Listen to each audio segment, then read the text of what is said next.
angang macha ama kakchingda ireina chentharure hairi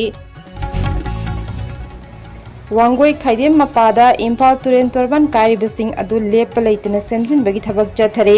ngasi nungthil phobagi manungda mensinba ngamlabi yai haire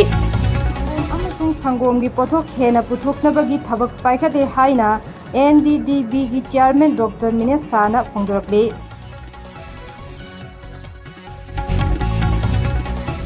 Sri Karam Siam Honorable MLA Langthabal Assembly Constituency na handaki isau asida achoba thodang lauduna torban menaba hodna bekiba punamapu tawbimu khangbu ulakle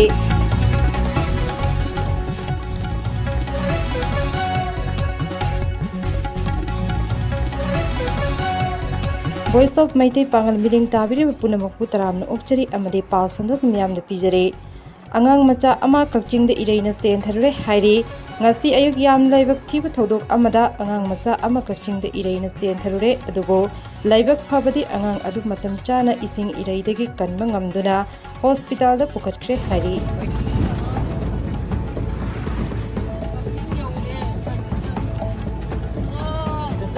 wangoi khaidem mapada Imphal turen torban kairibasing adu lepa leitana semjinbagi thabak chathari ngasi nungthil phobagi manungda mensinba ngamlabi yai haire Imphal turen gi tongan mafam singda turen torban kaibadagi tongan mafam kayada awaba mayuk naduna leire ngarang ayuk Imphal turen gi manung challiba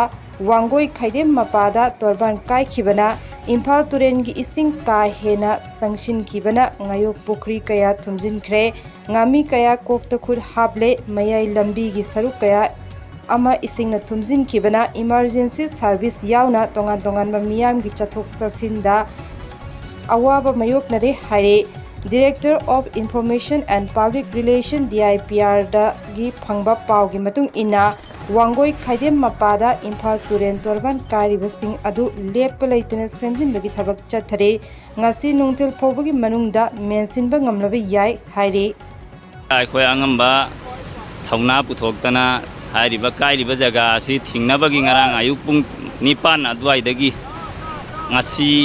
tarik taraga 9 gi ayuk ki pung tarama thoi thorangna swai phawada akhoi loisanba ngamdana hauji phawba leirei thingba ngamdana hairiba thabak sida kendra sigi honorable MLA maru oina mahaksu lakpidana mafam sida ngarang ahing athengba phawba leibiraga awala pasing yengsindana tawbirami loinana laikai sigi khungang sigi amadi area sida akoiba sida haibadi jumnam huidrom iram sifai pawitek top sifai iban mayang Imphal chirai phawba yauna public sing lakpidana angamba mating tawbiraga hairiba kairiba jaga si mensillaga miyam gi awaba si Stiarasi ki dairy sector chaukat hanabagi damak Manipur dairy brand gi makhada sangom amasung sangom gi pothok hena puthoraknabagi thabak paikhatle haina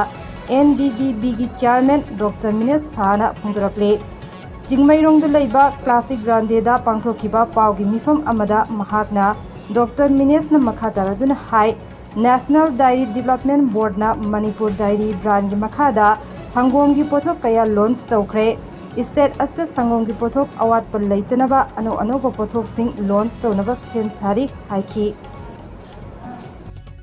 You get this milk at the Manipur Milk Union, the quality of raw milk will be better, and that will also help us to provide better products to the consumer. So these are various initiatives which we have begun today. In addition, NDDB also sanctioned a interest-free loan of 5 crores today to the Manipur Milk Union, and I had a pleasure of handing over the check to the Managing Director of the Manipur Milk Union. Initially, we had supported the Milk Union with 3 crore grant because when we had taken over this union and started operations in April, there were a lot of farmers who had the outstanding milk bill payment. They were not received the money for the milk which they had supplied. The condition of plant was also very old, so NDDB provided funds for clearing this outstanding liability of farmers and also Sri Karam Siam Honorable MLA Langthabal Assembly Constituency na handaki ichau asida achoba thodang lauduna torban menaba hodna bikiba punamapu tawbima khangba ulakle Thauna fana ahing nungthil khaidana araibul losing amade pangal puthoktura torban kaidanaba hodna bikiba khudingmakpo ikai khomnaba utchabaga loinana thagachari haina MLA Karam Siamna phongdokre ꯃꯍꯥꯛꯅ ꯃꯈꯥ ꯇꯥꯅ ꯐꯣꯡꯗꯣꯔꯛꯄꯗ ꯍꯟꯗꯛꯀꯤ ꯏꯆꯥꯎ ꯑꯁꯤꯒꯨꯝꯕ ꯃꯃꯥꯡꯗ ꯆꯥꯎꯕ ꯊꯦꯡꯅꯈꯤꯗ꯭ꯔꯤ ꯍꯟꯗꯛꯀꯤ ꯏꯆꯥꯎ ꯑꯁꯤꯗ ꯗꯔꯀꯥꯔ ꯂꯩꯕ ꯄꯣꯠꯂꯝꯁꯤꯡ ꯄꯨꯊꯣꯛꯂꯕꯁꯨ ꯄ꯭ꯔꯖꯥ ꯃꯤꯌꯥꯝꯅ ꯃꯔꯨꯑꯣꯏꯅ ꯅꯍꯥꯁꯤꯡꯅ ꯂꯧꯈꯤꯕ ꯊꯧꯗꯥꯡ ꯑꯗꯨꯅ ꯇꯣꯔꯕꯥꯟ ꯀꯥꯏꯒꯗꯕꯗꯒꯤ ꯉꯥꯛꯊꯣꯛꯄ ꯉꯝꯈꯤꯕꯅꯤ ꯍꯥꯏꯅꯁꯨ ꯐꯣꯡꯗꯣꯔꯛꯈꯤ ꯂꯤꯂꯣꯡꯗꯒꯤ ꯁꯃꯨꯔꯧ ꯐꯥꯎꯕꯒꯤ ꯇꯨꯔꯦꯜ ꯏꯁꯤꯡ ꯑꯁꯤ ꯏꯔꯤꯜ ꯑꯃꯗꯤ ꯏꯝꯐꯥꯜ ꯇꯨꯔꯦꯜꯒꯤ ꯄꯨꯁꯤꯜꯂꯛꯄ ꯃꯐꯝ ꯑꯣꯏꯕꯅ ꯏꯁꯤꯡꯒꯤ ꯏꯃꯥꯏ ꯌꯥꯝꯅ ꯋꯥꯡꯈꯤ ꯑꯗꯨꯕꯨ ꯊꯧꯅꯥ ꯐꯅ ꯃꯥꯏꯀꯩ ꯑꯁꯣꯝꯒꯤ ꯃꯤꯌꯥꯝꯅ ꯊꯤꯡꯈꯤꯕꯅ ꯀꯥ ꯍꯦꯟꯅ ꯑꯃꯥꯡ ꯑꯇꯥ ꯊꯣꯛꯈꯤꯗꯕꯅꯤ ꯃꯁꯤꯒꯤꯗꯃꯛ ꯄꯨꯝꯅꯃꯛꯄꯨ ꯇꯧꯕꯤꯃꯜ ꯈꯪꯕ ꯎꯠꯆꯔꯤ ꯍꯥꯏꯅ ꯐꯣꯡꯗꯣꯔꯛꯈꯤ ꯑꯩꯈꯣꯏ ꯂꯥꯏꯐꯇ ꯇꯨꯔꯦꯟꯁꯦ ꯄꯥꯔꯒ ꯆꯦꯟꯕ ꯑꯗ ꯑꯩꯅ ꯃꯔꯨꯑꯣꯏꯅ ꯍꯥꯏꯖꯅꯤꯡꯕꯗꯤ ꯂꯤꯂꯣꯡ ꯊꯣꯡꯗꯒꯤꯅ ꯁꯃꯔꯧꯒꯤ ꯁꯤꯐꯥꯎꯗ ꯑꯩꯈꯣꯏꯁꯦ 5.36 ꯀꯤꯂꯣꯃꯤꯇꯔ ꯁꯥꯡꯕꯅꯤ ꯑꯗꯩ ꯏꯔꯤꯜ ꯑꯃꯗꯤ ꯏꯝꯐꯥꯜꯒꯤ ꯄꯨꯟꯁꯤꯜꯂꯛꯄ ꯖꯒꯥꯅꯤꯅ ꯏꯁꯤꯡꯁꯦ ꯌꯥꯝꯅ ꯆꯥꯎꯕ ꯂꯦꯚꯦꯜꯁꯦ ꯑꯗ ꯑꯩꯅ ꯌꯥꯝ ꯅꯨꯡꯉꯥꯏꯖꯔꯤꯗꯤ ꯍꯣꯏ ꯃꯦꯁꯤꯅꯔꯤ ꯂꯩꯄꯥꯛ दरकार लेबा पोट चै अखोइना अदि सप्लाई तौरसु मरुइना अखोइगी नहारोल सिंह तोरबान द लेरिबा सिंह सिना अदि सजिंग द लेबा कराम द लेबा औरबी द लेबा मयाम सिना थोकना सिंह माइ सिंह सि काहेन बया दे अदि सिंह कायरगदि प्रजा अवाब नंगने हाइबगी वखलोंदा अदि अहिंग नुंदिन तुम द चादा मखै मसागी लेबर पुथोकना असोय अंगाम थोकना होनखिबदो आई केंद्र सिगे एमएलए मोइना सुकी मति तौबिमल खंबा आगत फुंदुकचरी समाइना अवाबा अदि नेचुरल कैलामिटीज थोकपा याबा थोलाबा सोमा मतमदा कोई